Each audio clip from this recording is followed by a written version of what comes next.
आपल्याकडे आज या मॅडम आल्या होत्या हेअर कट करण्यासाठी. तुम्ही बघू शकता यांच्या हेअरमध्ये किती स्प्लिट एंड्स आलेले आहे आणि हेअर पूर्ण डॅमेज झालेले आहे. यांनी ऑलमोस्ट 2 वर्ष झालेले आहे हेअर कट केलेला नाही आहे. आता मी तुम्हाला नेहमी सांगतो की तुम्हाला रेग्युलर मध्ये हेअर कट करायचं आहे. हेअर कट केल्याने तुम्हाला खूप फायदे होतात. आता तुमचा प्रश्न पडतो की रेग्युलर हेअर कट करायचं आहे म्हणजे किती दिवसानंतर हेअर कट करायचं आहे आणि हेअरमध्ये फायदे होतात म्हणजे नेमकं काय होतात.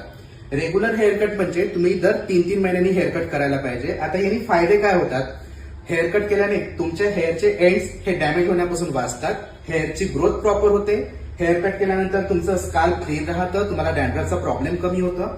हेअर कट केल्याने तुमचं हेअर कट प्रेझेंटेबल दिसतं. त्याच्यामुळे तुमचं लुक इनहॅन्स होतं आणि तुमचे हेअर कट जर प्रेझेंटेबल दिसल्या, तुमचं लुक जर इनहॅन्स झालं तर तुमचा कॉन्फिडन्स वाढतो. तुमचा कॉन्फिडन्स वाढला की तुम्ही प्रोफेशनल दिसता आणि तुमची पर्सनॅलिटी अट्रॅक्टिव्ह दिसते. तर नेहमी 3-3 महिन्यांनी